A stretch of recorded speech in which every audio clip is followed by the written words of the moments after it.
রাজধানীর milestone school and কলেজে বিমান বিধ্বস্তের ঘটনায় নিহতদের পরিবারকে ২০ লাখ টাকা এবং আহতদের প্রত্যেককে ৫ লাখ টাকা করে আর্থিক সহায়তা দেওয়ার উদ্যোগ নিয়েছে সরকার। সম্প্রতি অর্থ মন্ত্রণালয়ের অর্থ বিভাগের সচিব ডক্টর মোহাম্মদ খায়রুজ্জামান মজুমদার স্বাক্ষরিত এক পত্রে অর্থ উপদেষ্টা বরাবর এই সুপারিশ করা হয়েছে।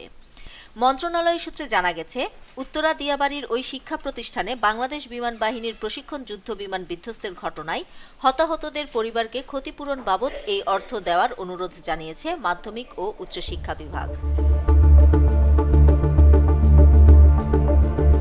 মাইলস্টোন স্কুল অ্যান্ড কলেজের দেওয়া তথ্য অনুযায়ী দুর্ঘটনায় ৬৪ জন আহত এবং ৩৫ জন নিহত হয়েছেন।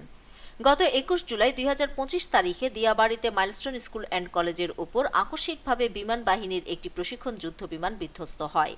এই মর্মান্তিক ঘটনায় ২৮ জন শিক্ষার্থী, ৩ জন শিক্ষক, ১ জন আয়া ও ৩ জন অভিভাবক সহ মোট ৩৫ জন প্রাণ হারান।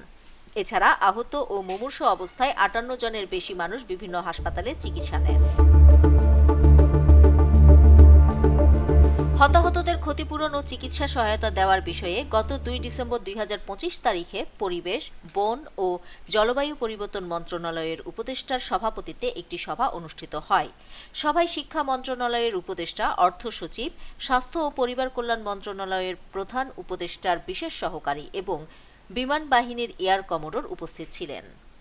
সভায় দুর্ঘটনায় নিহত ৩৫ জনের প্রত্যেক পরিবারকে ২০ লাখ টাকা হারে মোট ৭ কোটি টাকা এবং আহত ৬৪ জনের প্রত্যেককে ৫ লাখ টাকা হারে মোট ৩ কোটি ২০ লাখ টাকা আর্থিক সহায়তা দেওয়ার সিদ্ধান্ত হয়।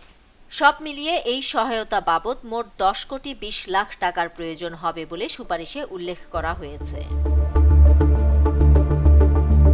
নিউজ ডেস্ক, দৈনিক পূর্বকোণ।